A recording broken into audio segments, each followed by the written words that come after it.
ninguém nem coçou, ninguém nem tirou uma onda. Aí um mais íntimo meu falou, negão, como é que tu me dá aquela ali de me convidar o pessoal pra ir pra ver o Thiago Brunet, mano, nem pastor direito ele mal fala da palavra. E eu, gurizada, eu não convidei vocês pra ir num culto. Eu convidei pra vocês ir assistir um cara que é mentor de várias pessoas. Importante, um cara né? que ficou milionário, se posicionando na internet.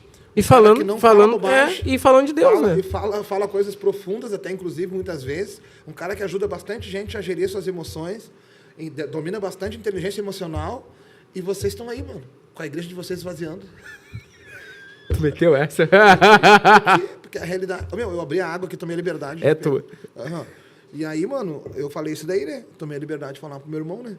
Porque, na verdade, né, mano? Os caras estão perdendo as igrejas, né? As igrejas estão esvaziando. Cara, os desigrejados, né, meu? São a maior comunidade de pessoas hoje, né? Como tem gente que quer Deus, quer a fé, quer Jesus, mas é magoado, já foi membro de igreja, já foi missionário, já foi pastor, já foi não sei o quê, e hoje tá congregando aonde, Michael? Na Umbanda, né? Não, tô brincando. Monastério, padre. Tanto numa igreja de Porto Alegre, em reforma. Cara, eu já ouvi falar dessa igreja. O pastor é um cara que tá sempre com a golinha do bagulho. Esse, Não, isso aí é o Rogério, cara. Isso é da Capela Missional. Não, mas pera aí, eu já vi o Emanuel pregando. Quem usa agora clerical é o Rogério. Não é clerical. É sempre fechada. Não, é isso mesmo. Já vi várias vezes ele com a golinha fechada aqui. Não, isso sim. Onde é que é, Michael? Na Presidente Roosevelt, perto do... Cara, perto do Rio Sul, acho que... Tô ligado. Quase esquina com a São Pedro. São Pedro. Isso. Legal. Boa. Tô por ti, meu irmão. Vamos começar? Por ti. Vamos então, Maiqueira. Tá gravando já, mano. Já tá gravando? Vamos lá, então. então. Não é ao vivo, né? Não é ao vivo. Não, gravadinho. Tá, pode Depois chamando o link certinho ali. Não, tranquilo, de boa. Vamos lá, então. Posso ir? Então tá, vamos lá. Fala, galera do Pod Sanche, tudo bem? Começando mais um episódio, mais uma entrevista, e eu esperei bastante tempo para poder conversar com esse super mano, que tem sido uma voz ativa de Cristo na sua comunidade. Ele que é pastor de uma igreja relevante aqui no nosso estado e também missionário, né, com vários projetos aí de conscientização e evangelismo também na rua, missões urbanas, também missão aqui na nossa comunidade e sociedade. Hoje eu tenho a honra de poder conversar e falar com Juliano Rimador. Obrigado, crer, Ju. Obrigado. Cara, que honra, mano, irmão. E obrigado, viu, cara, por vir. Graças a Deus deu certo. Deu certo e obrigado pela oportunidade, cara. Me sinto honrado de estar aqui, trocar essa ideia contigo, dei uma olhadinha no teu trabalho ali também. Cara, vai ser legal. Que legal, Benção. muito legal. Me fala um pouquinho sobre ti. Conta um pouco da tua história de vida, adolescência. Como é que foi a tua juventude? Pode crer. Então, né, meu nome é Juliano Rosa Franco da Silva, né? Tenho 43 anos. Sou cria da Alvorada, né? Porque cheguei na cidade de Alvorada com 6 anos de idade, né? Ali me estabeleci, comecei a conhecer gente, comecei a crescer no meio da rapaziada. A cidade de Alvorada, nos anos 80, início dos anos 90, foi conhecida como a cidade sem lei, a cidade que era, bem dizer, um dormitório, era um bairro, Passo do Feijó, e acabou se transformando numa cidade, se emancipando, vai fazer 60 anos agora. E a gente chegou em seguida que fazia pouco tempo que estava começando a funcionar as coisas de verdade na cidade, né? Então, minha família se mudou para lá, na verdade, a minha tia-avó, junto com um tio meu, irmão da minha mãe, né? Então, eu venho de uma família disfuncional, né, na época. E minha mãezinha me teve com 15 anos de idade, teve que me deixar ser criado pela mãe dela e pela tia-avó, porque não tinha condições de me cuidar e tudo mais. Uma menina muito judiada também, minha mãe foi uma pessoa que sofreu demais na vida, né? E eu cresci, assim, criado desse jeito, assim, né? Com certeza sendo cuidado, alimentado, né? Mas sem aquela coisa estabelecida sobre família, né? De verdade. Numa cidade onde família já estava começando a ficar algo ultrapassado também, né? Cidade sem lei, Alvorada. O conceito de família, né? A ideia de família já estava começando a deturpar. Era uma periferia, né, velho? Uma periferia onde a rapaziada ali, enfim, né? Muita gente se refugiava naquele lugar ali. Comecei a crescer na cidade. Né? Com 13 anos de idade, essa minha tia-avó que cuidava de nós, ela veio a falecer, a gente chegou em casa, eu e meu irmão da escola, e ela estava morta, ela morreu. E aí, mano, a gente acabou meio que se abalando demais, gerando um trauma a parada, né? Sim. E aí, foi exatamente nesse meio tempo, 13 anos de idade, para poder esparecer um pouco, nos levaram para fazer parte de uma atividade cultural do nosso estado, que era fazer parte do CTG, andar com a gurizadinha do CTG. Só que no lugar onde tinha o CTG, na frente tinha um beco e tinha a rapaziada do skate, a rapaziada do back, a galera da loucura, né? Então nós ia pro CTG, mas parava no beco e começamos a se envolver muito cedo. Eu com 13 anos e meu irmão com 11 anos começamos a se envolver com as drogas. Só Muito que eu também fruto desse trauma emocional. Exatamente. Na verdade, fruto de desestrutura emocional, sinceramente, sem um cuidado, sem um conselho, um bom conselho, uma atenção, né? É mais ou menos o que acontece na grande maioria dos jovens que estão, bem dizer, largados, que sofrem com a separação dos pais, desestrutura familiar. E, cara, eu e meu irmão começamos a rodar por ali, não demorou muito tempo, né? Eu sou de uma família tradicional de traficantes, né? Então, os meus tios que eram traficantes, quando eu tomava uma cana, as coisas dele vinham para nossa casa, por causa da minha avó, porque depois que a minha tia-avó morreu, minha avó nos assumiu, veio morar conosco naquela casa onde nós morávamos. Então, era normal para mim ter uma sacola dentro do roupeiro com arma, com tijolo de cocaína, tijolo de maconha, essas paradas assim. Normal, E culturalmente, hoje eu entendo bastante sobre isso e falo bastante sobre isso. Entendo bastante sobre o assunto, né? Mas culturalmente, drogas, arma, né? Essas coisas eram normais para mim. Fazia parte da minha cultura familiar, certo? Dia. E aí começamos a consumir com 14 anos, 15 anos de idade. 16 anos eu já estava viciadão em cocaína, meu irmão também, muito cedo. Meu irmão até hoje não se aplumou, já tentamos diversas vezes internar ele, enfim, né? E a gente crescendo nessa malandragem e absorvendo um monte de informação, um monte de coisa, vivendo várias fitas e pá. E aí, sabe como é que é? Criminalidade, cidade de Alvorada, né? Cidade conhecida por muitos homicídios, por muita criminalidade. A gente começa a se envolver com a parada, né? Então agora a gente tem que também buscar respeito. Se a gente queria ser traficante, a gente tinha que fazer os caras respeitar a parada. Não, mas tu que veio de uma família tradicional, como exatamente. Tu falou, de traficante, né? Um tio meu morreu muito cedo, né? E o outro passou, bem dizer, a vida todinha na cadeia, saiu para morrer. Entendeu? Só saiu para morrer da cadeia. Ficou menos de um ano na rua e morreu também. Caramba. Né? Não, mas tudo também... Vida do crime. Vida do crime. E aí, cara, para mim, aquilo, como eu falei antes, era uma coisa muito normal, uma coisa natural para mim. E aí, nessa caminhada todinha, a gente vai aprendendo um monte de coisa, vai aprendendo a malandragem, vai fazendo algumas coisas. Não foi difícil para mim me tornar traficante também. Não foi difícil para mim me tornar violento também. Não foi difícil para mim... Tu já é usuário, daí quando vê, tu já, vou vender, vou fazer um dinheiro. Na verdade, a gente começa como vendedor, né? Não começa como usuário, tu começa como vendedor. E quando vê, tu vira usuário para suportar o tranco. Pra suportar o clima, o bagulho, entendeu? A pressão o tempo todo. E aí, mano, foi, sempre envolvido com alguma coisa, até que tivemos que tomar algumas decisões difíceis, tivemos que parar algumas pessoas que precisavam parar, e aí começou a ficar mais sério do que nunca a parada, né, mano? Começamos a trocar com algumas pessoas, algumas situações difíceis. Meu Deus. Né? E aí, num dia, tudo começou com um cara que todo mundo temia, entrou numas com meu irmão e não matou meu irmão, porque disse que ia esperar para mim pegar primeiro, porque sabia que se pegasse meu irmão primeiro, ele ia ter problema comigo. Caramba, cara. E aí eu fui atrás, né? Eu fui atrás e não dei boi, né? E aí aconteceu que ali minha vida virou de cabeça para baixo de verdade, né? Caramba. Eu peguei o cara, né? Sempre tem um momento numa... E aí a minha vida virou de cabeça para baixo nesse momento, por quê, mano?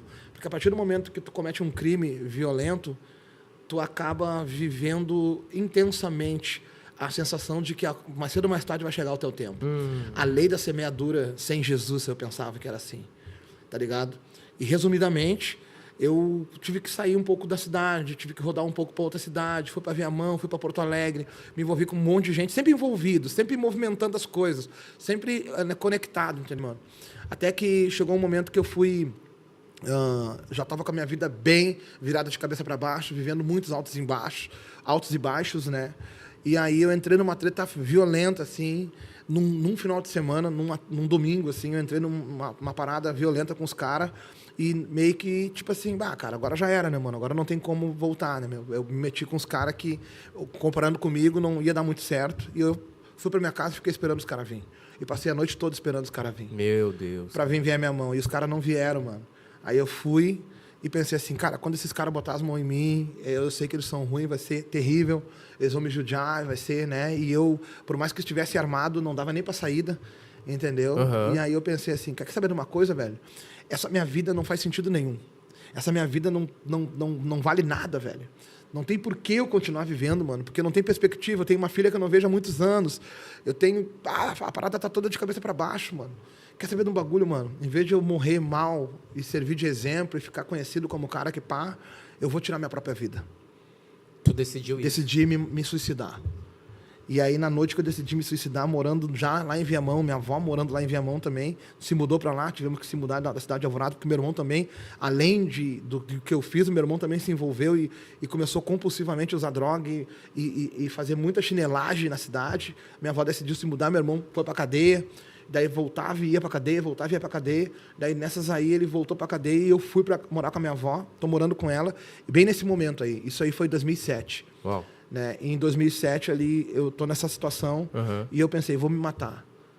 Vou acabar com a minha própria vida. Vou dar um fim nisso tudo para ver se eu consigo resolver minha dor. Né? Porque começou a concluir que eu tava com 27 anos e não tinha construído nada, não tinha vivido nada, não tinha feito nada da minha vida, tá ligado? Tudo ilusão. E, cara, e aí eu passei pela cadeia, né, meu? Fui preso no ano de 2003 para 2004, 2004 para 2005, né? Fui preso. Quanto tempo tirou lá, mano? Fiquei 55 dias no presídio federal. Tá. Ou seja, eu fui preso numa operação nacional. Uau! Né, que apareceu no Fantástico, e a gente era notícia, a gente estava se vendo na cadeia, se vendo na televisão. Sim, no imagina. Fantástico, por causa da fita que aconteceu. E dentro da cadeia, mano, ia um pastor lá pregar. Dentro da cadeia, um cara lá e pregava, mano. E tinha um cara que estava preso com 253 anos de cadeia. 200? Que nós chamava ele de pastor, por causa que tanto que ele conhecia a palavra. E ele vinha de tempo em tempo dar uma palavra para nós. Era uma cadeia de segurança máxima, super tecnológica, tipo Oz. Para quem já assistiu a série Oz, é tipo aquilo ali. E, cara, a gente ouvia o evangelho. Só que eu não tinha ideia do que era o evangelho. Eu fui apresentado quando criança na igreja e até os 5 anos de idade eu acompanhava a minha tia-avó, na Assembleia de Deus. Só que quando a gente foi morar na Alvorada, eu tinha 6 anos de idade, ela não achou congregação, não conseguiu congregar, não conseguiu se envolver com uma igreja. Então ela se manteve acesa até onde deu. Até no final da vida ela acabou fraquejando demais, ficando muito fraca. Mas foi uma mulher que não conheceu o homem, foi uma mulher que esperou no Senhor, foi uma mulher que tentou ser fiel a Deus até o final da sua vida, criou sobrinhos netos, foi uma missionária, né, que orava por mim todas as noites com a mão na minha cabeça. Bah, poder, né, cara, da oração com a mão na cabeça. Nossa, isso aí, ela frequentava a Assembleia de Deus, a Dr. Murtinho, lá em Porto Alegre. E aí, mano, dentro da cadeia eu ouvia falar algumas paradas sobre Deus. Tá ligado? Dentro da cadeia. Nesse processo todinho que eu tô passando, 2004 para 2005. Daí fui preso, fui solto 55 dias depois por um milagre. Foi exatamente um milagre a parada, porque a minha fiança era R$50 mil. Caraca. E o juiz de plantão pegou meu alvará e olhou e falou, esse cara tá preso, aí assinou meu alvará e me liberou. Todo mundo pagando 100 mil, 150 mil, 50 mil, e ele assinou meu alvará. E eu saí. E o teu de graça, com R$2,25. Eu vim de Curitiba para Porto Alegre, velho. Tocando terror no ônibus, todo mundo apavorado, porque eu entrei com o alvará no ônibus, o Estado é obrigado a me dar carona, e eu entrei com o alvará, entrei com o alvará no ônibus, e o motorista, todo mundo que entrava, falava, o cara lá no fundão lá, ele tava vindo da cadeia. Boca brabíssima. E, cara, eu me lembro que todo mundo com medo, assim, apreensivo dentro do ônibus. Só uma família que eu acredito que o cara era crente, mano. Que o cara fazia sinal, conversava, oferecia um biscoito quando tava comendo. O filhinho dele vinha, brincava perto de mim. Eu acho que o cara era crente. Isso não pode, mano. E aí eu voltei de lá, né, e tudo mais. Voltei, me envolvi novamente. Meus negócios já vieram pra minha mão novamente. Mas quando aconteceu a minha conversão, na verdade, quando aconteceu a minha decisão de acabar com a minha própria vida, eu já tava fraco. Já não tinha muita coisa, já não tinha mais muito poder, não tinha mais muita moral. Cara, eu já estava enfraquecido, o diabo já estava com um projeto de me matar. Tanto é que era para me ter morrido naquela noite.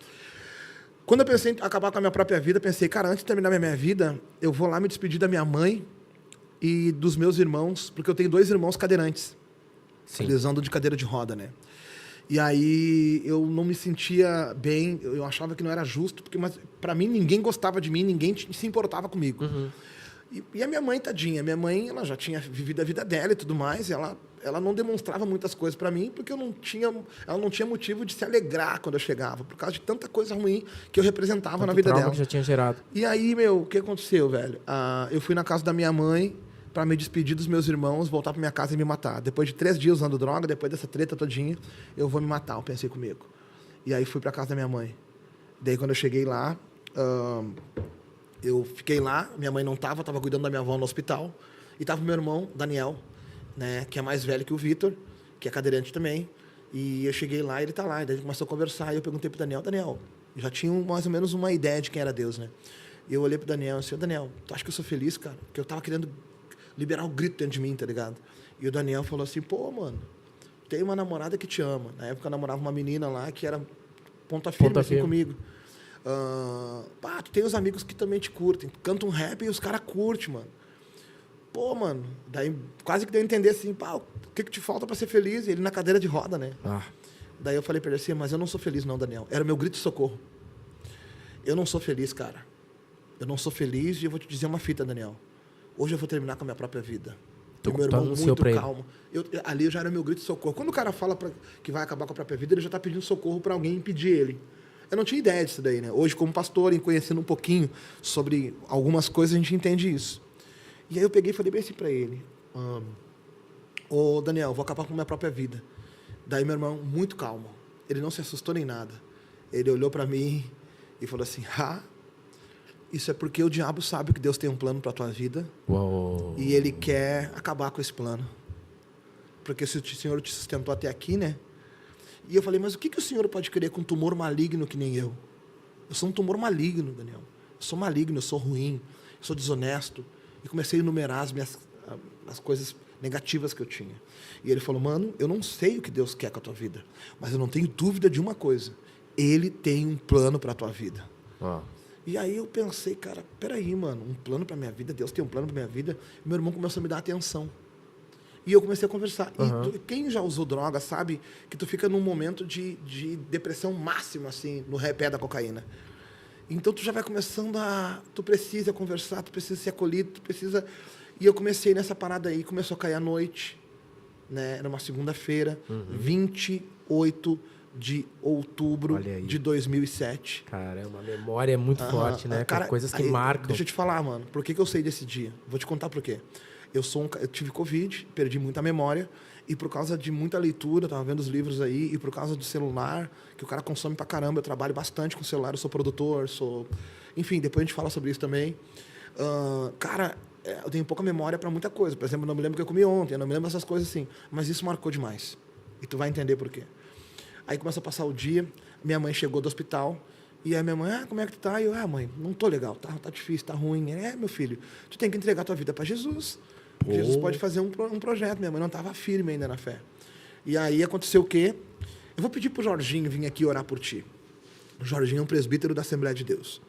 Vou pedir para ele vir aqui e ele orar por ti, quando ele chegar. E minha mãe morava num beco na Bom Jesus, que para chegar na casa dela, ela passava por cima daqueles canos de concreto que passava um valo ali. Ou seja, o valo descia, a favela passava dentro do pátio dela, mano. Tinha um valo dentro do pátio da minha mãe.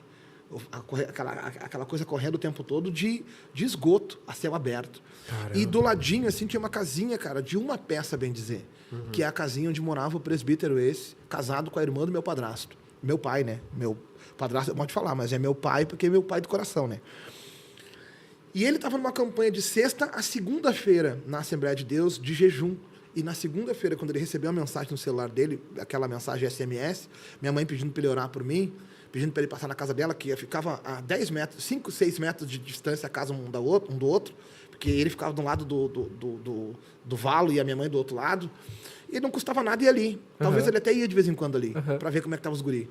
Mas ele ia agora com uma missão. Daí ele recebeu a mensagem assim, Jorge, vem aqui que o Juliano... Vem aqui que eu preciso que tu faça uma oração pelo meu filho e tudo mais. Quando ele recebeu aquela mensagem, ele estava em consagração 4 dias, estava sensível à voz de Deus, do Espírito Santo. Ele desceu sabendo que Deus usaria ele, porque a minha mãe pediu para ele ir lá orar. E ele não sabia quem era o filho. Caraca, mano. Por causa que eram os meninos que eram cadeirantes, que tu morava com ela. Sim. E aí, quando ele chegou lá, ele descendo, disse que a voz do Senhor, o Espírito Santo de Deus, falou o seguinte para ele: hoje eu vou operar um milagre através das tuas mãos na casa da minha filha. E ele pegou e ficou empolgadíssimo, assim. Ele desceu pegando fogo, falando em línguas, desceu a vila, a Bom Jesus. Lá da Dr. Murtim, desceu para a casa dele, que, né, o mesmo pátio que a minha mãe. E quando ele entrou na casa da minha mãe, foi a mesma coisa que quando Samuel entrou na casa de Jessé. Ele olhou para os meus irmãos e falou, certamente é um desses que vai levantar da cadeira de roda. E o Senhor falou para ele, não, é aquele ali, ó. E quando ele me olhou, ele testemunha isso, nós temos no CD gravado isso. Caramba. Que ele olhou para mim e ele falou assim, na cabeça dele ele pensou rápido, né? Cara, esse cara eu vejo sempre com um carrão em cima, sempre com mulher, sempre sorrindo, sempre alegre, sempre com dinheiro. Esse cara parece que tem tudo, parece que é feliz. Como se passasse alguém aqui agora, que tu olhasse, só de olhar rapidamente, tirar a conclusão. Pá, esse cara tem jeito de ser bem sucedido, bem resolvido, pá. Só que eu sei como é que eu tava por dentro. Eu sei que o meu castelo era de areia. A minha casa era edificada na areia, tá ligado? E daí Deus falou, é esse aí. E esse cara virou pra mim, meu irmão, e ele falou exatamente... Improvável, totalmente, né? Ele olhou pra mim e falou exatamente assim, cara. Juliano, o Senhor falou pra mim que vai mudar a tua vida a partir de hoje. Então eu já vou te adiantar o que vai acontecer, tá? Bem assim, irmão. A partir de hoje tu não vai mais fumar. A partir de hoje tu não vai mais beber. A partir de hoje ele falou algumas coisas. Teu caráter vai mudar. Tu não vai mais te deitar com a tua namorada. Quando ele falou isso daí, pra mim deu um choque. Porque, pá, mano, eu sempre tentei parar de usar droga, sempre tentei parar de fumar, de beber, esses bagulho, tudinho que eu sabia. Conseguiu. Nunca consegui. Mas nunca passou pela minha cabeça que eu ia me abster do sexo. Né? Desculpa pela palavra. Não, é isso aí. E aí, mano, pra mim era natural aquilo ali. Eu não conhecia a doutrina cristã, eu não conhecia a vida cristã de verdade, na essência. E daí eu pensei assim, mas isso aí não precisa. Na minha cabeça, eu me lembro que foi rápido essas coisas assim. E daí ele falou, e agora Deus mandou eu orar pela tua vida. Posso orar pela tua vida? E eu balancei os ombros e falei assim, pode. Aí eu me levantei, sabendo que eu precisava daquilo, mas já meio fazendo pouco caso. Porque esse cara aí, toda vez que eu cruzava com ele e olhava para ele, eu não gostava dele. Por quê? Porque ele era um cara que usava aquela camisa socialzinha, aquela calça de sarja. O estereótipo. Aquele estereótipo crente. de crente. E eu, mano, era cheio de demônio mais do que Maria Madalena, né, mano? Então o que tava em mim não batia com o que tava nele. E aí, mano, eu olhei para aquele cara... E quando eu vi ele entrando, já não gostei. Ele entrou segurando uma Bíblia, a Bíblia do presbítero, batendo a Bíblia na perna devagarinho, assim. Com autoridade me falou essas coisas. Posso orar pela tua vida? Pode. Daí nos levantamos. Ele do meu lado, a minha mãe do meu lado, meu pai do outro lado, meu irmão Daniel encostou a cadeira de roda junto no círculo de oração. O meu irmão menor, o Vitor, no computador na frente, tipo, não entendia muita coisa, assim, ficou com a cadeira dele parada no computador. E a minha irmã Franciele no quartinho, atrás da parede, a casinha de madeira, mano, na beira de um morro, mano. Na beira de um morro, assim, bagulho favela mesmo. E ele falou assim, vamos orar então. Minha mãe juntinha, assim, com a mãozinha dela, assim, né? E meu padrasto ali, né, na dele, né? Tipo, crê, não crê. Meu irmão Daniel, tipo, vamos ajudar o meu irmão. Que tu já tinha falado pra ele. E ele botou a mão no meu ombro, levantou a outra mão e falou assim, Senhor meu Deus e meu Pai, aquela oração assembleiana. Eis aqui o Juliano de quem tu me falaste. Uau. Agora faz aquilo que tu falou que iria fazer na vida do teu filho. E eu ouvi até aí. E eu aprendi na cadeia que quando tu diz amém, tu está concordando. Sim, assim seja. Amém. Uhum. Eu aprendi a dar glória a Deus. Aleluia. Aprendi essas palavras, né, do nossos evangeliqueis, digamos assim. Então eu não sabia o que falar, o cara tá orando, eu, aleluia, glória a Deus. Amém. Aleluia. Glória a Deus. Amém. Que é o que eu sabia fazer. Ficou repetindo como se fosse um mantra. Só que lá na cadeia, mano, eu fiquei 55 dias e dos 55 dias, 40 dias eu fiquei inserido nesse ambiente de vir pastor pregar e de vir... Porque os caras lá tem um trabalho de reintegração social forte. Lá já é comando, já é PCC. Então lá tem que ter um trabalho forte da igreja para resgatar os caras, senão o comando resgata. Entendeu? E aí, mano, começou essa fita aí. E lá eu, dentro da cadeia, aprendi isso daí, mas eu também aprendi vendo os caras, quando começavam a se aventurar, em vez de falar só aleluia, glória a Deus, eles começavam a orar com as palavras dele. Pai, a fita é a seguinte, entendeu? E aí nessa daí, glória a Deus, aleluia, amém, ele começou a orar, eu comecei a concordar, eu inventei de me aventurar numa oração, baixinho, cabeça baixa. E eu falei assim, Senhor, Deus, olha só, se tu fizer tudo isso que esse cara falou que tu vai fazer na minha vida, eu te entrego essa minha vida para te fazer o que tu quiser dela. Caramba. Só que eu não tinha ideia, mano, do que eu tava dizendo, mano. Aquilo ali não tem dúvida, eu não consigo nem entender o que foi a fita. Senhor, faz o que tu quiser da minha vida. Quando eu falei isso daí, irmão, a casa da minha mãe, simples, de madeira, com frestas, a parte do forro dela, parte tinha forro, parte não tinha, mas em cima de mim tinha forro. Quando eu falei assim, faz o que tu quiser, cara, em cima de mim, eu não se abriu literalmente, fisicamente, mas eu tive a certeza que o céu se abriu em cima de mim. Uau. E aí, mano, eu já usei droga pra caramba. Já experimentei muita coisa na vida. Eu nunca tinha passado por algo parecido. O meu corpo todinho começou a pegar fogo, irmão. Imagina o meu corpo esse aqui, meu moletom, minha calça, pá. Tá normal, tá? Mas embaixo, o meu corpo se aproximou de algo tão quente, fogo. Porque se nós ligar um isqueiro agora aqui, se eu colocar o isqueiro aqui embaixo da minha pele, para se defender, ela vai liberar líquido. Ela libera líquido. Então, ela soa rápido, tá ligado? Esse processo é natural, né? Então, tu imagina todo o meu corpo. Ele entrou exatamente, imediatamente em proteção. Caramba. Expelindo o líquido do meu corpo, porque eu estava pegando fogo. Minha roupa seca e o meu corpo pegando fogo. E aí, quando começou esse processo, que foi muito rápido, questão de segundos, eu me desesperei. E eu me abaixei para gritar. Quando eu me abaixei para gritar, parecia que tinham colocado uma cinta na minha cabeça e passado assim por dentro da fivela e puxado, com aquela barriga que fica cinta, puxado ao ponto de parecer que a tampa da minha cabeça ia explodir, ia sair para fora. Eu estou falando fisicamente estou falando isso daí. E aí, cara, só que ninguém tá encostando em mim, só o cara no meu ombro, mano. E eu me abaixei, e quando eu me abaixei, eu dei um grito, mano. Eu não vou imitar o grito que eu dei, mas um grito que afinou, assim, um grito horripilante que afinou, que ecoou pela favela. Minha mãe morava num buraco, ecoou, mano. Um grito, assim, terrível. E me abaixei gritando. Porque o meu corpo estava pegando fogo, a minha cabeça ia explodir, e foi uma manifestação. Quando eu abaixei e gritei, depois de ter gritado, eu me levantei, falando em línguas, sem nunca na minha vida ter visto ninguém falar em línguas. Meu Deus, o poder do Espírito Santo. Fui batizado com o Espírito Santo. Na vida. E aí, mano, se não fosse assim, irmão, eu não ia crer. Eu não ia acreditar. Eu gosto muito de ler, de entender, de ver, tá ligado? Procurar explicação, e isso é um problema. Não que você não tenha que ter conhecimento, mas às vezes a gente busca tanto por conhecimento que perdeu o tempo da intimidade com Deus. Às vezes, até mesmo buscando conhecimento, a nossa oração ficou engessada. A gente ora para Deus já sabendo que Deus vai responder, já sabendo como Deus pensa. E isso é um absurdo, né, cara? Isso é um absurdo, não existe isso. Por acaso alguém pode sondar os pensamentos do Senhor? Ninguém. É tão alto como o céu é da terra. É, exatamente. E aí, mano, deu esse B.O. aí, mano. E eu, ai, pai, tocando fogo. O presbítero foi tomado pelo Espírito Santo, minha mãe foi renovada em línguas, Eita. Meu padrasto virou em zóio, a minha irmã botou a cara para ver o que aconteceu, viu alguém largar correndo porta fora. Ela disse que viu um vulto largar correndo porta fora. Não tem uma explicação teológica para isso, tá, galera? Mas a minha irmã testemunha até hoje isso aí, uma né? experiência dela, né? É, e o meu irmão Vitor ficou paralisado no computador e eu falei em línguas. Agora vai entrar uma parada muito interessante aqui. Eu saí, depois que terminou isso daí, eu fui, peguei a minha moto para ir embora. Minha irmã mais velha, a minha mais velha que eu não, mas a minha irmã mais velha da minha mãe e do meu pai ali, ela tinha um mercadinho perto ali, ela me deu uma carteira de cigarro, que eu estava quebrado, e me deu uma carteira de cigarro, uma carteira de LM.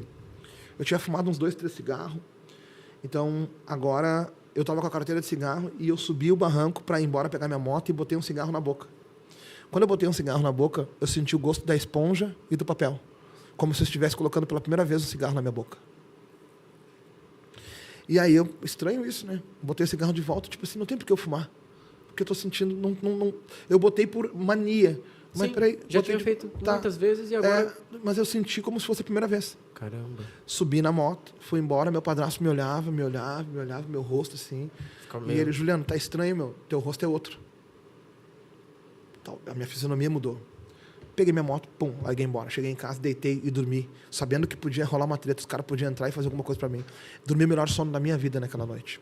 O sono do justo, da paz. No outro dia, eu estava tentando voltar à ativa, tentando me ajeitar na minha vida, tentando largar o crime e tudo mais. E no outro dia, eu estava trabalhando de motoboy, fazendo a teleentrega na hora do almoço para uma empresa, Cenoura Pastéis, lá no centro de Porto Alegre, na Capitão Montanha, com a Siqueira Campos. O cara que cuidava das motos lá, eu tenho um cambal nele na segunda-feira e tinha dado vários cambal nele em outras fitas. Dito que perdi o dinheiro, dito que a moto estragou para tomar dinheiro. Tinha dado vários golpes nele. E eu cheguei lá e ele me olhou, opa, veio trabalhar. E daí eu vim trabalhar, mas eu preciso falar uma coisa para ti antes de me deixar trabalhar. Contei tudinho, abri meu coração para ele sobre todas as coisas erradas que eu tinha feito para ele. E falei assim, eu sou esse tipo de cara aqui, cara. E eu preciso, antes de ser sim para eu trabalhar, que tu saiba isso aqui, cara, mas eu não quero mais ser esse daí. Alguma coisa aconteceu comigo ontem, eu não sabia explicar. E ele falou, não, cara, agora eu te quero. Claro, ele tinha uma necessidade. Mas ele falou, não, mas agora que tu vai mudar, então, se arrependeu, eu te quero. Então, pá, um chefe de família. E eu comecei a trabalhar de motoboy. Passado 1 ou 2 dias, voltei para minha casa, minha namoradinha essa, que morava do lado da casa da minha avó, eu tava foragido dela, porque eu morava com ela. Sim. Eu morava com ela, eu fugi dela na sexta-feira e no domingo, eu tava fugido dela ainda, eu tava no rolê, eu me perdia direto. E ela sofria demais, ela era bem mais nova do que eu. Ela tinha, na verdade eu tinha 27, ela tinha 17 anos. 10 anos de diferença. 10 anos de diferença, né? Enfim, bem dizer, roubei parte da juventude dela. Comecei a namorar com ela com 15 anos. E aí o que aconteceu, mano? Nessa caminhada aí, ela me chamou. Como que eu disse assim, vem aqui, só que era menina, era ingênua, apaixonada, então ela queria reatar a parada. E ela, vem aqui que eu quero conversar contigo. E eu, pensando, vou lá pegar minhas coisas, porque tem um monte de bagulho meu lá, né? Minhas roupas, meus bagulhos, vou lá pegar. E era do lado da minha casa, assim, ela morava nos prédios, eu morava num beco. Daí eu fui, daí a mãe dela não estava em casa, ela me chamou, vamos, ei, qual é que vai ser? Eu, não, meu, olha só, aconteceu alguma coisa comigo ontem, e eu sou outra pessoa, eu quero seguir Jesus, quero seguir Deus, quero mudar de vida. E assim, eu não sei se tem lugar para nós nessa parada aí. E ela, eu te conheço, sei como é que tu é. Aí nisso deu um lado para o outro, eu mexi nas minhas coisas para pegar, e ela se apresentou de uma forma que ela achava que ela ia me conquistar, da forma que ela se apresentou. E quando ela se apresentou, eu falei assim, sai de perto de mim, eu não posso fazer isso. E ela, não acredito. E eu falei, não posso fazer isso. E nós ficamos 1 ano junto, eu e ela. E nós nunca mais nos tocamos. Caramba, nós como andamos o presbítero Jorginho. Tudo aconteceu, velho. Tudo que ele orou, cara. Uma noite que nós dormíamos numa cama, assim, juntos, 3 meses de convertido, nós dormíamos juntos, assim, nós tínhamos carinho um pelo outro, e ela também se converteu. E quando teve uma noite que teve um indício da minha carne, quando eu encostei nela, daquele dia em diante eu passei a dormir no chão. Ela nunca mais trocou de roupa na minha frente. Eu nunca mais vi ela nua. E cara, Deus restaurou a pureza em mim e nela. Passado esse 1 ano, nós oramos e Deus falou para mim, ela não é mulher para ti. Ela não vai, vocês não vão.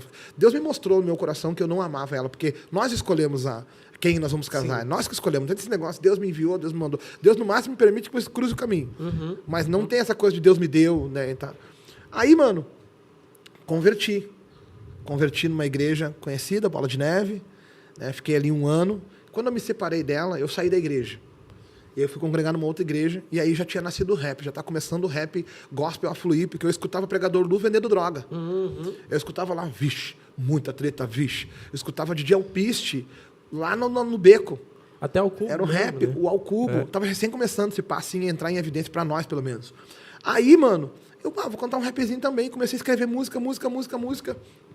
Aí fui congregar numa igreja onde o pastor era produtor e tinha a visão de produzir, acreditava no ministério da música, da rapaziada e tudo mais, e era uma igreja que tinha assim o estilo americano, coral, aquela coisa toda, era ali na Zona Norte de Porto Alegre, fui congregar nesse lugar. E aí tô lá congregando na parada lá, mano. Tô lá congregando, tô lá um tempão já, tô alguns meses lá, e o pastor, não, vamos cuidar de ti, vamos fazer, vamos acontecer. Aí começou o ministério a fluir, juntei uns caras, começamos a cantar rap, começamos a ir nos lugares falar do amor de Deus através do rap.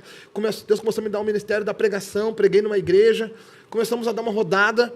Aí um dia eu fui fazer uma agenda numa igrejinha na cidade de Alvorada. Numa cidade onde eu comecei a minha vida na criminalidade. Uau. E de costas pro bairro que eu toquei o terror também, bem dizer. E eu fui nessa igreja. E eu me lembro que eu cheguei nessa igreja lá e eu senti algo diferente, uma Assembleia de Deus. A Assembleia de Deus de Missões. Daí mas tem algo diferente nesse bagulho aqui, mano. Uma igreja simples. E eu tinha promessa já de várias pessoas ter prometido, através de Deus prometido para mim, profetizado, que ele mostrava uma multidão muito grande. Um púlpito, uma multidão que não conseguia se ver o fim. Mostrava um ministério consolidado, um ministério forte. O cara que me ganhou e orou por mim, o Jorginho, ele um dia parou comigo assim, na ponta do beco da casa da minha mãe. Eu fui visitar minha mãe, eu já estava convertido. E ele falou assim, Juliano, Deus falou para mim que ele vai usar um rap para abrir a porta para te poder se mover. Mas ele tem um ministério muito maior que tu acha que é o rap. Teu ministério não, o rap é só a porta, Juliano. E dito e feito, com pouco tempo, o rap ele era a chave que as pessoas chamavam como atrativo, mas as pessoas depois passavam a me chamar por causa da pregação da palavra, por causa da ministração, da clareza, simplicidade e por causa do que Deus escolheu na minha vida para fazer. E aí, Estamos rodando, conhecendo um monte de gente. Estamos lá. Eu estou nessa igrejinha, nessa Assembleia de Deus. Eu era solteiro na época ainda. Sofri demais como solteiro. Sofri demais. A solidão, a carência e tudo mais. Morava sozinho. Estou lá nessa igreja. E na minha igreja tinha acontecido algumas situações que eu aprendi que estava errado. Eu aprendi que aquilo ali não era o certo. E eu vi algumas coisas, tipo, passando a mão por cima, né? E eu era muito radical, mano. Embora eu lutasse contra a minha carne, eu era muito radical. E aí eu fui cantar nessa igreja, cantei. E aí eu vi que tinha uma coisa diferente. O culto da minha igreja terminava às 9 horas da noite. Lá na outra igreja começava às 8 horas o culto. 9 horas estava entrando a palavra. Então eu saí da minha igreja às 9 horas, subi na minha moto, largava correndo para Alvorada para pegar a palavra na outra igrejinha, porque eu queria algo novo.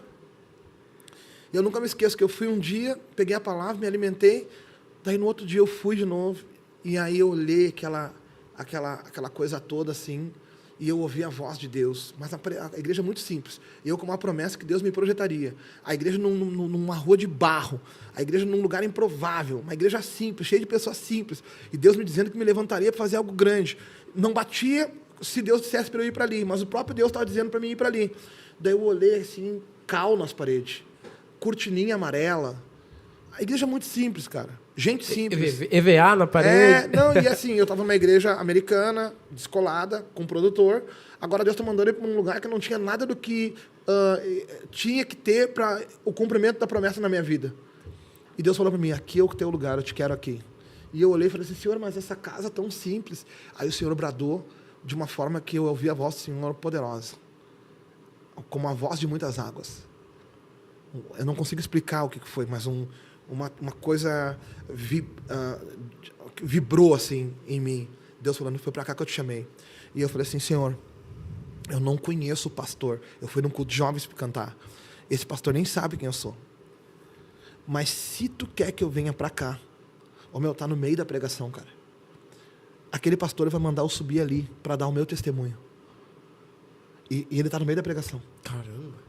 Completamente não tinha impossível de acontecer isso. E ele pegou e o pastor... Eu quero chamar para cá Deus me deu uma direção. O jovem rapaz ali que esteve aqui cantando rap, não sabia nem meu nome. Para dar um testemunho. No meio da pregação, irmão. E eu peguei o microfone e falei rapidamente. Sempre fui coerente com esses bagulho. Rapidamente, galera, glória a Deus, aleluia. E Deus falou, eu te confirmei, é aqui que eu te quero. Ali foi o meu estágio com o sobrenatural. Ali foi o meu estágio como pentecostal. Eu vim do Bola de Neve, uma estrutura consolidada. Sim. Bola de Neve, uma estrutura radical com pecado, firme, bacana, bênção, né? Fui para essa outra igreja que também era bênção. Que tinha tudo que eu achava que eu precisava. E agora Deus me leva para esse lugar. Ali eu recebi inúmeras profecias. Ali eu recebi, Deus levantou inúmeros. O pastor, ele era cadeirante também. Ele passava a noite orando pela minha vida. Por que eu estou colocando essa história dessa igreja no meio do pacote? Porque depois de um tempo também eu não fiquei ali. Eu fui para uma outra igreja, uma igreja abastada, uma igreja pop, uma igreja legal. E foi um movimento que me tirou dali, aconteceu uma situação ali, né, talvez uma injustiça, e eu fui para essa igreja. Nessa igreja, cara, eu era o último na fila do pão. Eu era o cara que ninguém nem sabia, e quando sabiam, sempre tinha uma risadinha após o meu nome. Eu era muito humilde, muito simples e tudo mais. E aí, mano, tô lá nessa igreja, e tive a rica oportunidade, entrei de gaiato, em colocar um terno e parecer que eu era obreiro. Nem obreiro eu era. Parecer que eu era obreiro. Então eu tinha que ficar de terninho, paradinho, olhando assim, esperando a disposição caso alguém precisasse. Então aquilo ali para mim era o máximo. Que legal. Cantava rap, estava com rap mais ou menos, já funcionando, tinha uma promessa, mas agora eu estou tendo uma oportunidade dentro da igreja. Aí aconteceu de vir um show de um cara chamado Paulo César Baruch, no Rio Grande do Sul. E essa igreja recebeu esse cara. Uhum. E eu fui fazer o ministério do estacionamento e segurança na rua. Então pediram para eu ir de terno, gravata. E eu fui. E me deram um colete de futebol. Cor verde-limão. Então eu tirei o casaco do terno, coloquei no camisa social, gravata, calça social, sapato, na estica, mano. E botei o bagulho por cima, o colete. E eu fui pra rua. A igreja lotou, Paulo César Baruch, Vitória Régia, top. Uma galera no bagulho, igreja aqui, bombando. O que aconteceu, irmão? Tô na rua. Todo mundo queria participar do show. Eu fui escalado para ficar na rua. Mas na rua, cara, eu olhei pro céu, uma noite de luar. E eu falei assim, Senhor, obrigado por eu estar servindo na tua casa. Obrigado, Senhor, por eu estar aqui hoje. Nisso, veio uma menina correndo, gritando lá de dentro, Ju, vem. Ué? E eu não entendi qual é que era. Qual é que é? Vem! E eu peguei e fui pra entrar. O que que houve? O cara tá chamando lá. Quem tá chamando? O Baruque. Como assim? E eu entro. Tá subindo no palco um cara. O cara com uma calça do rap, uma bota do rap, com colete do rap, com microfone. E o cara já subiu, pegou o microfone. Yo. E começou a cantar um rap ali. Pá. E o Baruque tinha chamado alguém que cantava rap pra subir pra cantar. E eu tô no estacionamento. Foram me buscar. Só que nisso o cara já subiu. Tu é músico. Tu coordena um projeto musical. Uhum. Se tu faz uma parada dessa aí no show, principalmente um show profissional, subiu deu oportunidade, rolou, não rolou, beleza, não tem outro. Sim. A igreja lotada, muita gente. Lotada, mano. Uma igreja com prédio grande. Aí eu olho aquela parada assim, eu tento chegar no lado assim, e aí eu olho, já era, né, Perdi mano? a minha. Não, mas assim, tipo, se der Deus, se não der. Sim, tu tava lá no... Aí o Baruque olha, e a galera assim, aqui, o negão, me chamavam assim, o negão, meu, ali o negão. E ele, quem? Aquele ali, ele? E eu de terno, gravata, no cara. Colete verde, limão, cara. Esse aqui? Sim. E a banda... Era uma música que o Lita Atalaia cantava com eles. E aí, então sobe aqui, vamos ver, mandar uma chance pra ele. E eu subi. Fiz o sinal pra banda pra virar. E meti a melhor rima da minha vida. Fui driblando o bagulho. E larguei redondo com vocês. Paulo César Baruque. Eita! E a banda quebrou na hora. Não sei nem a música, mano. E tocou, e ele ficou... E a galera veio abaixo. Mas, foi perfeito, assim, né? Quando eu saí dali, quando terminou essa participação, eu já tive que descer do palco. O Baruque, obrigado, que legal. Falou, nossa, foi top, mano. Uma igreja abastada, cheia de empresários. Inclusive, um dos maiores empresários daqui de Gravataí congregava nessa igreja na época. E eles chegaram assim pra mim, negão, o que faltou pra te gravar um CD, cara?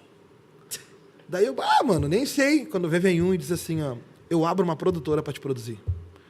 E ali nasceu a Hope Music. Uma produtora que trouxe Fernandinho, Dominique Bali, Benjá.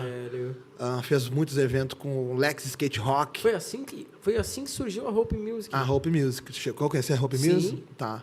E aí a Hope começou a me produzir. Produziu o Lud Souza. Começou um trampo. E começaram a me produzir. E começaram a me ensinar. E ali gravou o primeiro CD, o CD A Fé do Guerreiro é Tudo, Juliano Rimador. E eu sempre falei para Deus, se um dia tu quiser que eu viva disso, que eu seja músico, que eu seja cantor, que tu quiser me dar um ministério, eu não posso tirar nem R$1 do meu bolso. O primeiro CD vai ter que ser assim. Já o segundo CD, cara, foi gravado pela Sonido. Foi feito um brick de celular, sabe? Foi uma coisa... que foi o CD, e foi a maior obra de arte, eu acho, que eu fiz, porque o CD Almas e Não Palmas, ele foi muito raiz. Foi feita a capa, foi feito um trampo, foi feito um material físico. Mas o Almas e Não Palmas, mano, é um CD, mano, que eu acho que é o CD que a galera mais curte, assim, das músicas, onde tem as músicas, onde a galera mais curte. Claro, o Fé do Guerreiro tem a Fé do Guerreiro, que a galera gosta, e tem o Eis-me Aqui, né? Mas o Almas e Não Palmas foi um CD, mano, que eu já estava maduro em algumas áreas. E eu comecei a me despertar para as produções musicais. E o Maicon foi o cara que me ensinou tudo, abriu os meus olhos sobre audiovisual, entendeu? Muitas vezes saí da minha casa, várias vezes, todos os dias, bem dizer, ia para casa dele lá, tentar trampar, fazer alguma coisa, e eles foram me ensinando. Aprendi a lidar com câmera com eles também, comecei a produzir meus trampos. Eles gravaram daí um dos meus clipes, uma das minhas músicas, chamada Estar Aqui. Fomos para Torres gravar a parada. Foi uma música que meio que deu certo assim na rede, dentro das minhas capacidades, sim, né? Sim. Uma música que, mano, virou, acho que uma das melhores músicas a nível de musicalidade, né? Que a gente fez. Cara, o CD deu muito certo. Deu muito certo, virou. E a agenda bombando. Aí Deus me deu uma marca de roupa na Fé do Guerreiro. Só que quando eu tava na Hope Music, eu, na minha casa, morando sozinho, inventei de ouvir um tal de Luiz Hermínio. Do Mevan. E o Luiz Hermínio me destravou para aquilo que eu vivo hoje. Uau. Eu achava que as coisas eram feitas... Porque a gente sabia do monopólio das gravadoras, a gente sabia que as pessoas escolhiam sucesso, quem ia virar, quem não ia virar. Hoje ainda continua um certo monopólio, mas está mais ao nosso alcance do que nunca. Sim. Antigamente não, tinha que fazer parte de uma gravadora, tinha que fazer parte... Tinha que ser bom, mas tinha toda uma parada por trás. E o Luiz Hermínio falava que o nosso promotor era o Espírito Santo. O Luiz Hermínio falava que o que era de Deus vingava. E eu decidi acreditar em todas essas coisas. E aí eu com a Hope Music, ganhando um salário, andando com o carro da produtora, né, batalhando ali para a parada acontecer, eles me armam um show em Novo Hamburgo, na rua 1º de Março, rua fechada, um palco que cobria as duas partes da rua, e trazem nada mais, nada menos que Thales Roberto. Thales no auge da sua carreira. E a Hope Music consegue para eu abrir o show deles. O quê, velho? Aí eu fui para abrir, o Thales chegou de batedor no bagulho, mano. Parou Novo Hamburgo pro Thales chegar. Parada desse jeito aí. Nesse dia eu ganhei um carro, mano. Eu ganhei um carro numa negociação que eu fiz aí. Deus me abençoou e me deu um carro. Ganhei um Gol. Tu ganhou? Ganhei um Que carro. loucura. Ganhei um carro numa negociação que eu fiz aí. Então, e eu me lembro que eu cheguei para cantar eu, Julianinho e Júnior 7. Cara, louco demais, assim, a multidão. Eu tenho vídeo. Depois eu posso mostrar para ti. Vou te mandar no teu particular ali. Por favor. Daí, quando vê, começou a parada ali da Hope Music, começou a parada do show. É vocês agora. Ó, meu, já tava todo mundo esperando o Thales. Aquilo ali foi um feito da Hope, assim, conseguir colocar nós naquele show. Os caras não estavam nem aí pra nós, mano. Só que, mano, a gente entrou no show com uma atitude, velho. A gente entrou, assim, deram um paredão de grave pra nós, e nós pedimos pra regular o bagulho, e quando entrou a batida, nós demos um pataço, assim, e entramos daquele jeito. Cantamos a música Eis-me Aqui e a Fé do Guerreiro. A Fé do Guerreiro, a galera veio, é uma música mais quebrada, mas a Eis-me Aqui, ela é um hit, assim, pá. E a gente terminou de cantar, nós só tinha preparado 2 músicas, quando terminou de cantar, o cara da prefeitura, lá, o apresentador, falou, mais uma, mano, a gente tá sem as bases, canta a mesma de novo, cantamos a Eis-me Aqui de novo, e aí filmamos a parada, mano. Ô, mano, na hora que cantamos a Eis-me Aqui de novo, a multidão, mano, cantando a canção, o refrão da música, a multidão, ouviu a primeira vez e na segunda vez agora já estava cantando, assim como eu tô te falando. E quando eu parei para ver assim aquela multidão, assim, Deus falou assim: lembra que eu usei 3 pessoas para te entregar a mesma profecia? Eu vejo um palco, eu vejo um altar, eu vejo uma multidão que não tem fim, e eu vejo tu lá. Olha para essa multidão e enxerga o fim. Eu não enxerguei o fim da multidão nesse dia. E ali eu vi o ministério acontecer. Vi que ali o Senhor ia fazer. Só que nisso, mano, o Senhor já estava me sustentando através de uma marca de roupa que Ele me deu.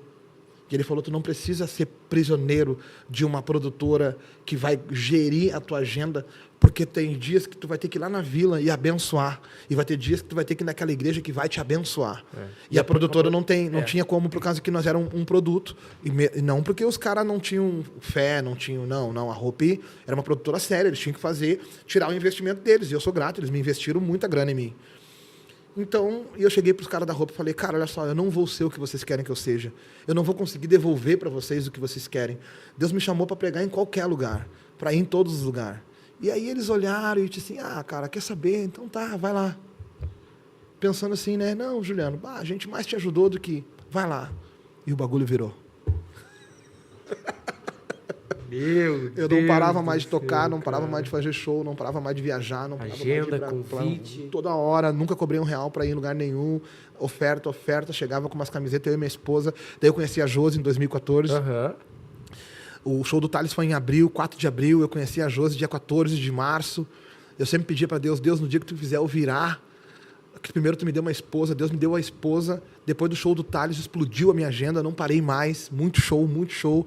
Aí eu fazia umas camisetas e uns moletom para vender. Minha esposa, começamos a namorar, ela falou, eu acredito no teu ministério, larga a moto, para de trabalhar de motoboy e vamos viver a parada. Eu trabalhando de motoboy no Cenoura Pastéis, o dono da rede Cenoura Pastéis chegou para mim e falou assim, ô negão, eu vi ali um dia no Facebook lá, mano, tu tem até CD gravado, vi os caras do Flamengo cantando tua música lá, mano. Porque o meu produtor na época era também envolvido com futebol, então ele dava algumas coisas que ele conseguia fazer para a parada tá na mão das pessoas certas, entendeu? Só que eu tinha um amigo meu que estava começando a entrar também na questão do futebol, que hoje é até empresário de grandes nomes do futebol, um abençoador da minha vida, um amigão meu aí, virou milionário, é um cara do mundão aí, um mundão que eu digo que viaja o mundão, mas é homem de Deus também. E um dia o cara pegou meu CD com o Carlos Eduardo lá no Flamengo e botou para ele, e os guris que um dia na concentração no Flamengo escutaram a Fé do Guerreiro, o Flamengo passando por uma situação difícil, entraram no túnel para subir para jogar, batendo palma e cantando o refrão da música, a Fé do Guerreiro é tudo. Esse cara do Cenoura Pastéis viu essa fita. E ele falou, viu os caras cantando teu bagulho, mano. Os caras falaram que a música é tua. pai, qual é que é, negão? E eu, pois é, mano, tamo aí, né? Mas tive que voltar pra moto, porque não deu certo lá, porque o Luiz Hermínio falou que eu não deveria negociar o que não tinha preço. Então eu tive que largar a produtora e voltar pra motinho, fazer teleentrega. Tô há 1 mês e pouco ali fazendo teleentrega no coisa, e ele chegou pra mim, ô negão, tu conhece o jogador? Vamos tentar fazer um negócio. Ele tinha muitos imóveis para vender e fazia um network muito grande. Vamos fazer um negócio aí, tenta vender uma dessas casas pros caras aí que eu consigo uma comissão boa para ti. E eu, não, mano, beleza. Só que eu não vou chegar nos caras, conhecer o Zé Roberto, tem o vídeo com o Zé Roberto, conhecer essa galera do futebol, tudo aí. Do nada, assim, pra tu oferecer casa. Pra mim, eu tinha essa coerência, né? Só que meu pai, uma semana antes, falou pra mim assim, Juliano, nem sabe, um amigo meu aí que herdou uma praia. Ele herdou uma praia aqui em Torres, aqui. Ele é herdeiro, era do pai dele. E aí tá tudo urbanizado lá, e o cara herdou, tem não sei quantos terrenos lá e pá. Quando esse Rodrigo falou pra mim vender uma casa pros jogadores, eu pensei, não vou falar com os caras. Mas depois eu pensei assim, Rodrigo, eu acho que eu não consigo vender uma casa pro jogador. Mas tu que é envolvido com esses bagulhos, não tem interesse de comprar uma praia? E o cara pegou e falou assim, mano, dependendo qual é o preço. E eu falei mais ou menos os preços. Porque o cara que herdou não tinha muita manha. Então tinha um bagulho parado, que tinha um monte de imposto, um monte de coisa, ele tinha que vender barato para fazer girar. Quem é investidor sabe o quanto vale. Resumindo, o cara comprou numa tacada 50 terrenos. Nessa tacada de comprar 50 terrenos, entrou 10 carros. Desses 10 carros entrou BMW 745i, Honda SI, entrou o Gol que eu ganhei de presente, só por ter feito contato, eu já ganhei um Gol na hora e tudo mais. Resumindo, mano, eu abri mão da Hope. 2 meses depois, eu estava chegando no show de Pajero do ano. Top e de demais. Topzona e chegando de BMW. No meu casamento, eu tava com uma BMW 745i.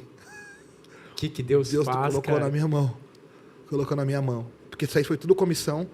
Quem é do negócio não quer carro. E nós, tapadão, dá os carros para nós, não dá nada. E os carros foram vindo para nossa mão. Só para resumir a forma que Deus faz. Vivi essa experiência de ganhar uma família no Rio Grande do Sul, andar com os carrão, que automaticamente quem te vê, não tinha tanto Instagram, rede social, mas quem te via dizia, não, o cara tá grandão. Aí gera mais agenda ainda, porque os caras, não, quero trazer esse cara tá por cima, eu quero trazer. Então essa coisa que a gente vê no funk, dos caras ter Lamborghini, Baião e tudo mais, aquilo ali provoca a venda do show, entendeu? E esse era o marketing que a gente tinha. Às vezes o cara até aluga uma casa, aluga um carro e tal. E aí eu tava nesse rolê aí, mano. Só que Deus, cada vez mais consolidando o que eu carregava. Até que chegou um momento que o Senhor pediu para mim em 2016. Agora eu quero que tu abra um projeto chamado Eu Sou Igreja da Rua.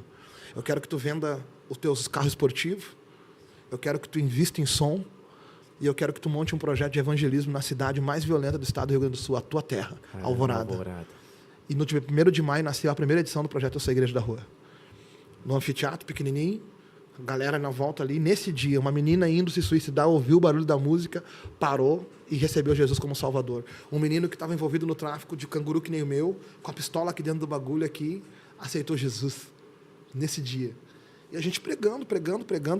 Nesse dia, 1º de maio, até eu me lembro, 2016, a Universal ali do bairro do Michael, esqueci o nome do bairro agora, fez um evento na rua, botou um carro de som na rua ali e tudo mais, e eu ainda cantei nesse dia, ali no palco da Universal, que era ali antes de chegar na casa do cantei ali e larguei correndo para cantar no meu lá ainda. Resumindo, cara, hoje nós já estamos no 9º ano do projeto Eu Sou Igreja da Rua, a gente tem palco próprio, som próprio, produtora própria, a igreja consolidada para receber as pessoas que a gente ganha, a gente virou, a parada aconteceu.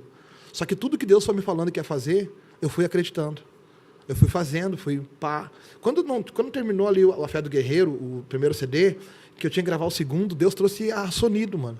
E a gente produziu assim o CD num tapa, assim. Vamos lá.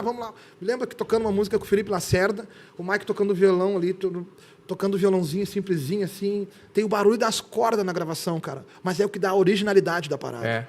Tá ligado? E, cara, A Fé do Guerreiro me deu mais um pulmão para mim ir mais longe.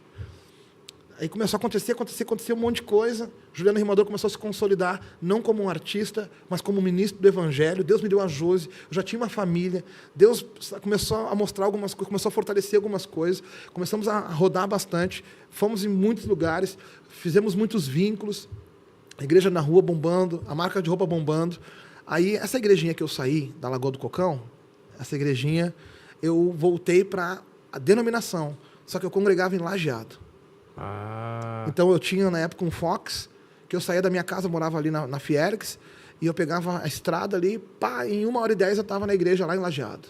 Porque o cara que era líder de jovem na igreja, essa que eu congreguei, que eu fui embora lá e tudo mais, ele foi assumir uma igreja em Lajeado. E ele foi meu líder de jovens, foi meu pastor de jovens, então tinha afinidade com ele. E um dia orando ao Senhor, já consolidado, já pregando, já com uma história, eu pedi, Senhor, eu preciso que alguém cuide do meu coração. Porque eu estava meio sem igreja, assim, mas eu nunca fiquei sem igreja, mas eu estava numa transição, estava numa congregação que não estava acontecendo. E esse cara me liga e falou, Juliano, Deus mandou eu cuidar do teu coração. E eu falei, pastor, eu estou indo para ir congregar contigo, mas em Lajeado eu vou. E eu fiquei 1 ano indo a Lajeado congregar. Meu Deus. Mano, um dia ele chegou para mim e falou assim, tu vai ter que vencer, cara. O pastor da igreja, então, morreu, da igreja, né, que era a sede, e assumiu o vice. E ele, cara, tu vai ter que vencer, tu vai ter que voltar na igrejinha lá. Eu sei que te machucaram lá, eu sei que... Só que tu já viveu a tua vida, todo mundo pensa que tu é artista, todo mundo pensa que tu é rico e tudo mais. Volta lá. E se oferece para servir naquela casa. Se te derem um banheiro para limpar, tu limpa. E eu, por obediência, sempre fui submisso e obediente. Eu fui militar, né? Então, para mim, não tinha problema com hierarquia. E eu voltei, e a minha esposa, vamos lá no culto lá. Vamos. Cheguei num culto de domingo, o pastor, veio visitar os pobres. E eu com um rondão SI, assim, que parava o trânsito. Parado na porta da igreja, assim. Tô chegando no bagulho, a vaga que tava ali, que não era para ninguém estacionar, o cara falou, não, põe aqui, porque é uma super máquina, parece uma Ferrari, assim, né? Quem conhece o SI, sabe? Tá louco, é gigante. Parei na porta do negócio, assim, veio visitar os pobres. Daí o pastor brincando, né? Daí eu falei, pastor, vim aí pegar um culto, o pastor Sandro mandou vir aqui. E ele, tem bala na agulha para trazer uma palavra para nós? Pastor, assim, na entrada da igreja. Daí eu falei, tem. Porque hoje de manhã eu li a palavra de Deus. O que Deus me falou hoje de manhã vai ser o suficiente. E a palavra que Deus me deu estava lá em Gênesis e dizia assim, lá vem o sonhador mor. Lá vem o sonhador mor. Os irmãos de José falando que José vinha vindo para dar conta deles para o seu pai. Um versículo, 16, se não me engano, Gênesis 16. Lá vem o sonhador mor. E eu preguei, só li isso. Virei para a igreja parada, assim, me olhando. Peguei meu celular e falei, irmão, se alguém pensou que eu virei um artista, fiquei rico e tudo mais, não, eu sou um pregador do evangelho. As coisas que eu tenho foi Deus que me deu. E eu quero mostrar para vocês, se alguém tem meu número de telefone e quiser ligar para o meu telefone agora, vocês vão ver que o meu telefone não mudou. Então, se alguém pensa que eu abandonei, que eu virei as costas para a minha raiz, na verdade, eu só não recebi uma ligação dos meus irmãos. Eu acreditei nessa palavra aqui. Quando o Senhor colocou sonhos no meu coração, eu fui viver cada um deles. E eu estou voltando com testemunhos dizendo que tem um Deus poderoso que realiza sonhos. Amém. Eu rodei o estado, eu rodei um pedaço do Brasil, eu fui para muitos lugares e eu vivi o projeto de Deus para a minha vida. E eu estou aqui para dizer para vocês que o Senhor é fiel. Eu preguei em cima daquilo ali. Fiz um apelo à multidão, foi para frente. Aí, no final, uma fila de pessoas pediu perdão pelo que pensavam e falavam a meu respeito. E aí, eu tive paz de ficar ali. Fiquei ali pouco tempo, poucos meses. Houve um racha na igreja. A igreja foi abandonada pela maioria dos anciões. A igreja passou para a mão do filho do falecido pastor. E Deus me deu uma palavra para mim permanecer na igreja. E eu fiquei. Eu tinha sido ungido pastor já. Só que eu não carregava o título assim, sou pastor. Eu tinha sido ungido e não tinha nem entendido por que eu tinha sido ungido. E eu fiquei ali. Quando terminou esse tempo ali, quando passou um tempo ali, isso foi 2018, tá?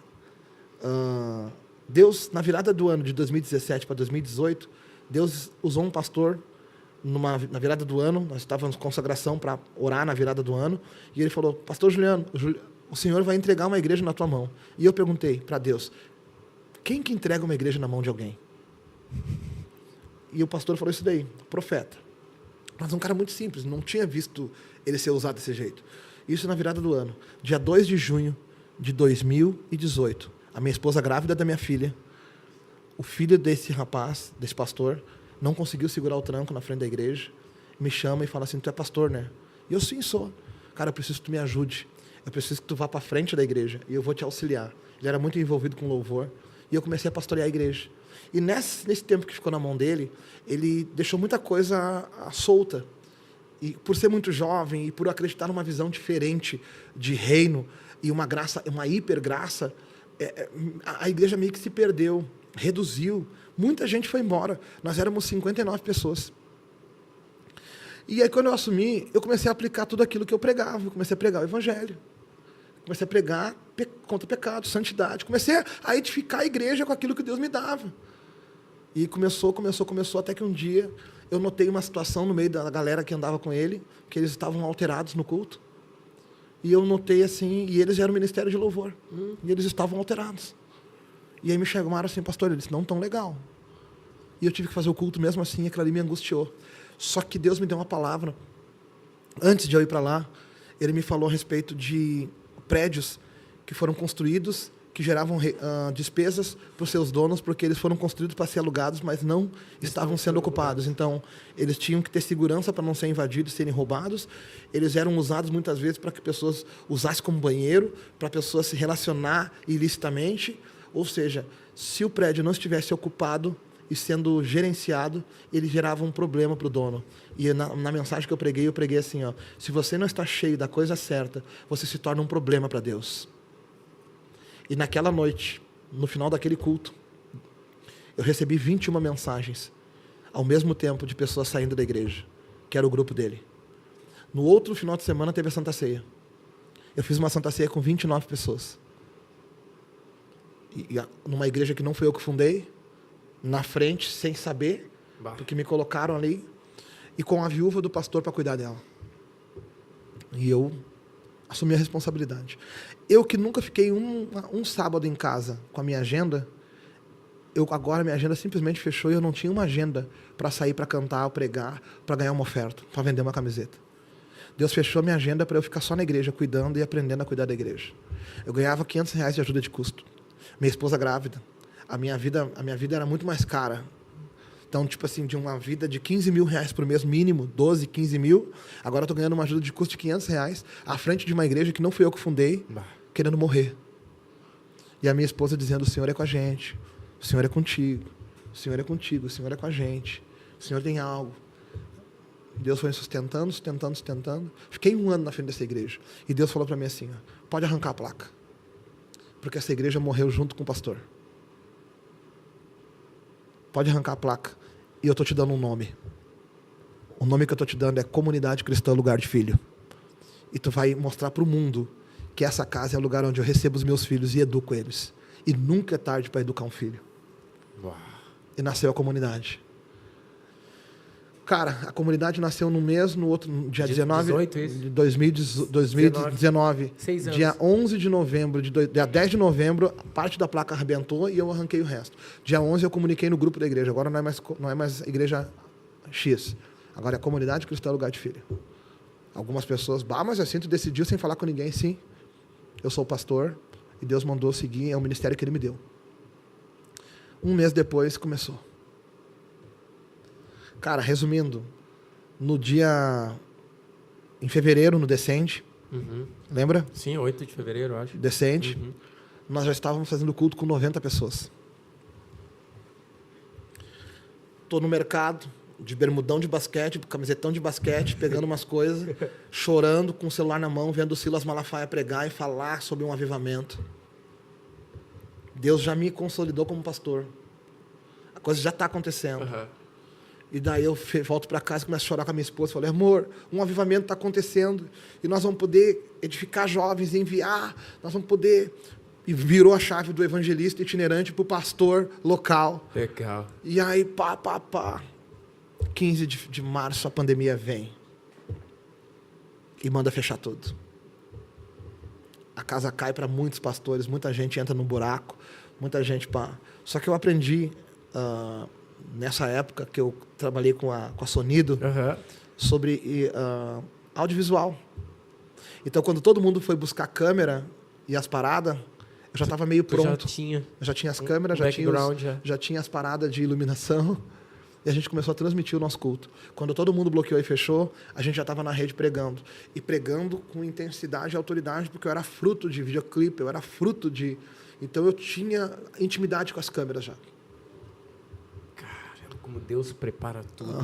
Para resumir, irmão, no aniversário de 2021, 11 de novembro de 2021, nós já éramos 256 membros ativos na igreja. Meu Deus do céu.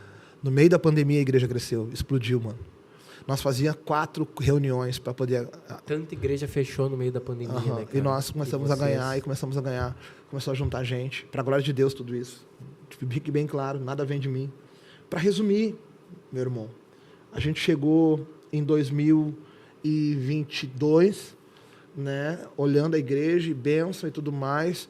Aí em 2023, a gente não tinha mais como comportar as pessoas dentro do prédio que nós tínhamos. Nós botávamos 265 cadeiras embaixo, mais a galeria em cima, e teve reuniões que os obreiros ficavam tudo lá de fora. Nós montava barraca por causa da cantina, nós trancava a rua. Nesse tempo que nós ficamos ali, asfaltaram a rua, a lagoa que tinha na frente, eles cercaram e tornaram um parque municipal Lagoa do Cocão. Mudou o ambiente, nós mudamos aquela situação ali com Jesus. Jesus mudou aquela situação. E eu fiz uma reunião com meus obreiros. E falei, galera, nós não temos mais lugar. Temos que fazer uma reunião de manhã, com certeza, mas também não vai resolver muito. Nós precisamos aumentar o prédio. Fizemos um orçamento, deu 70 mil. No caixa da igreja tem 20, no cartão de crédito tem mais tanto, e eu tenho aquele Voyage ali que é nosso, ali, que eu posso botar também no negócio. Aí. Vamos aumentar a igreja? Vamos puxar o prédio para trás, porque daí a gente aumenta as escolinhas, a gente consegue aumentar quase 100 lugares, e a gente vai continuar ganhando alma. Só que a rua, mano, no dia de culto, trancava tudo. Trancava, era treta. Era um caos. Beleza, pastor, é isso aí. Quarta-feira à noite. Quinta-feira chamo o meu líder do Ministério de Construção da igreja, um diácono, e digo para ele, vamos lá, que eu tenho um crédito no meu cartão de crédito. Vamos comprar uma janela, porque eu quero mudar a janela do meu gabinete, porque eu tenho uma janela de veneziana, e eu quero mudar para uma janela que abre todinha para eu poder olhar a lagoa e ficar olhando a lagoa. Eu estudo aqui, eu fico orando aqui, eu quero olhar a lagoa. E eu vejo sempre pela fresta. Já que nós vamos ficar aqui, vamos mudar. E eu pego o carro dele, tô sem meu carro, na época eu estava com essa caminhonete aqui, e eu mandei fazer os bancos, trocar os bancos dela, botar uns bancos vermelhos de couro. E aí eu peguei o carro dele e fui dirigindo, um senhor de idade. E, em vez de eu ir pela rua que ia dar na Madeireira, eu fui por uma rua que eu nunca ando. E eu paro na sinaleira na frente de um prédio gigante. E tá ali, aluga-se. Peguei rapidamente, fiquei trancado no trânsito, consultei rapidinho o nome da imobiliária, o prédio aparece como primeiro, o valor do aluguel X, muito barato. Como é que deve ser isso daí? Encostei o carro, liguei para a imobiliária. Ô, minha irmã, tem como ver quanto é que é o prédio aqui? Tinha como ver, tem como vocês mostrar para nós quando é que eu posso pegar a chave? Senhor, se tu me esperar 15 minutos, eu estou chegando aí. Só que assim, eu olhava do lado de fora, no estacionamento do prédio, tudo amontoado, tudo feio, tudo destruído. E eu, com a palavra de Deus, que Deus levantaria um grande ministério lá de trás, que Deus me usaria com rap para entrar, mas que Ele consolidaria com famílias, com pessoas e com a pregação do Evangelho. E eu olhei assim, 2 pavilhões gigantescos. E eu, meu Deus, estacionamento tudo feio, tudo destruído, tudo... Mas eu acredito. Quando eu estou olhando assim, eu tenho vídeo, depois eu te mostro, irmão. Estou com a minha calça, meu boné, com uma camiseta assim, e encosta um carro assim, freia, um massaveiro. Desce um senhor de olho azul, assim, olho bem azul. Um senhor de idade, 70 anos de idade. O que o companheiro está querendo aí na frente aí? E eu tenho uma coisa comigo, mano, que eu, tipo assim, eu sou crente, sou pastor, mas não me trata mal. No mínimo, né? Porque eu coloco os caras no lugar, entendeu? Não vende garfo, que é sopa, tá? Vamos se respeitar. E eu tenho uma coisa comigo que eu não ia mais agir, eu não ia devolver dessa forma. Quando ele chegou para mim assim, falou, o que o companheiro quer aí? Eu olhei assim, eu apontei para o prédio e falei assim, senhor, eu tenho interesse no prédio. Ah, é? O que tu pretende colocar aí? E eu, se der certo... Do nada, assim, o cara assim, desse jeito. Se eu olhar e se der bom, eu quero abrir uma igreja aqui. Ele me olhou dos pés à cabeça, estendeu a mão para mim e falou, faço gosto. E foi amor à primeira vista entre eu e ele. Eu amo o seu Olavo, ele me ama, me ajuda. O irmão dele e as sobrinhas dele congregam comigo, são donos de muitos prédios na cidade. Ele nos abençoa direto, com muitas coisas. Um senhor abastado. E ele me deu 3 meses de carência. Uau! E aí eu entrei para dentro do prédio e era 4 vezes maior que o prédio que eu tinha. E o dinheiro todo que tu ia investir lá... Os 70 mil lá eu vou botar aqui. Daí fizemos um cálculo rápido ali com o meu líder da obra. Ele, não, aqui vai dar mais 10 mil só para fazer o que tem que fazer. O que era 70 virou 10. Virou 80. Não, virou 80. Vai dar porque era muito grande, né? Pavilhões, para limpar tudo, pintar tudo, organizar palco, altar, estrutura, escolinha. Olhei, meu Deus, 3 meses ele deu de carência. E aí a promessa de consolidar e ter mais estrutura começou a se cumprir. A igreja relevante nasceu. Nós já éramos uma igreja relevante, uma igreja, não é por causa do tamanho, mas agora nós começamos a ser vistos. O mesmo homem que me entregou a profecia dizendo que Deus me entregaria uma igreja, veio pregar no aniversário anterior e falou, Deus, quando está construindo uma obra, ele coloca tapumes em volta, uma obra profissional. Chegou o tempo dos tapumes de vocês cair, vocês vão começar a ser vistos, sem saber de nada. Isso em novembro de 2022. Em 23, a gente pega o prédio. Meu Deus. E aí, seguinte, meu irmão, céu. começamos a construir o prédio. Na primeira semana, a gente gastou 70 mil. Eu não tinha dinheiro para gasolina na caminhonete. Primeira semana, não tinha para pagar os funcionários mais, tipo, material, tijolo, cimento. Ou seja, na nossa ingenuidade, uma obra tão grande, acabou o dinheiro na primeira semana. A gente calculou mais uma vez, pensou, quanto é que será que dá para terminar aí? Se juntamos no grupo dos obreiros, um deu a oferta daqui, dali nós levantamos 22 mil no grupo dos obreiros. Nós não somos de ficar pedindo para a igreja. Sim. Não, voluntariamente as pessoas veem a obra acontecer. O dízimo e a oferta é um momento bem pontual, bem simples, mas as pessoas que o doaram mesmo foram os obreiros. Levantamos 22 mil reais numa reunião de obreiros, de cartão de crédito, papapá. Daí fizemos o cálculo, não, mas ainda falta 50 mil. Meu Deus. E nessa daí já tinha gasto 70, pegamos uma grana no banco e já tem mais 22 mil aqui. Então, estão ali 90 mil, mais 22 mil, 110 mil, e com mais 50 ainda, porque senão não ia dar nem para arrancar, para inaugurar. E nisso nós já tinha dito que ia entregar o outro prédio lá para uma outra igreja, e já estamos ali. E, cara, daí eu entrei numa crise. Aí um amigo meu, esse que é milionário, que é meu amigo, eu tinha viajado com ele tinha me dado umas ofertas, essas ofertas eu tinha reinvesti na igreja e tudo mais. Não tem ideia que eu não precisei abrir mão do meu carro, porque eu ganhei umas ofertas dele e investi na igreja. E aí a caminhonete que eu tinha também, peguei a grana dela que eu ganhei e dei para a igreja e financei ela para ficar pagando, né? E aí, cara, estamos juntando tudo de quanto é lado, os recursos para fazer a coisa acontecer. O que Deus faz? Ele me chama e fala assim, tem como tu lá orar pelos meninos lá que vão iniciar no Gauchão? Que é um time de futebol que ele tinha, uma SAF que ele tinha no interior do estado. E é 7 horas de viagem até lá. Às vezes que eu fui com ele, fui de avião. 50 minutos até lá. Mas agora ir de carro até lá, no meio de uma obra, sem dinheiro. E como nós somos amigos e a nossa relação não é de interesse, eu falei, mano, eu não tô com cabeça pra ir lá. Porque tá treta aqui, mano. Tá treta. Mas o que houve, irmão? Mano, a obra, mano. Acabou a grana, só que assim, espontâneo, amigão. Sim. Imagina tu milionário e eu dizer isso daí, mas sem pensar que tu pai, entendeu? E, mano, eu não posso, tá? Então deixa eu me dar um gás. Deixa eu ir depois... deixa eu ver umas coisas aqui, eu tô pensando 1000 fitas. Daí ia ter que torrar o carro, aquela coisa toda. E mano, quanto é que faltou pra fazer a mão aí? Eu, mano, 50 conto a gente faz o bagulho, então eu tô te mandando 50 mil reais pra te terminar o bagulho. E ele mandou 50 conto. Nós inauguramos a igreja sem faltar nada. A inauguração da igreja foi linda. Meu Deus. O dia da inauguração da igreja parou tudo. A multidão de pessoas que tinha nesse dia era gigantesca. Para você ter uma ideia, esse foi o dia da inauguração. Caramba! Lindo demais. Se tu olhar bem, as paredes estão um pouco molhadas de tinta ainda. Olha aí, cara, luz, forro. Perfeito. Nós inauguramos a igreja nesse dia, mais de 500 pessoas estavam no culto. E hoje segue firme. Hoje segue firme, nós somos forte. uma igreja consolidada, com o pé no chão, bíblica, cristocêntrica, dentro da medida do possível, dentro da nossa capacidade intelectual. A gente sabe quem a gente é. Sim, nós temos entendeu? muitas limitações, né, se não fosse por Deus. Bom, enfim, tem o Espírito Santo como balizador, tem a Bíblia como norte, e nós estamos em busca de 2 coisas. Somos evangelistas para ir para a rua e ganhar, e somos pastores para discipular, e só. A gente ganha. Você quer? Sim, eu quero. Entre para dentro. Agora eu vou te ensinar. A gente vai para a rua e convida as pessoas, vinde a mim, todos que estáis cansados e sobrecarregados, e eu vos aliviarei. Tomai sobre vós o meu jugo e aprendei de mim, que sou manso e humilde de coração, e encontrarei descanso para as vossas almas. Quer? Eu estou cansado, eu quero. Entrou. Agora, quando eles entram, a gente fala, aquele que quer vir após mim, negue a si mesmo, tome a sua cruz e me siga-me.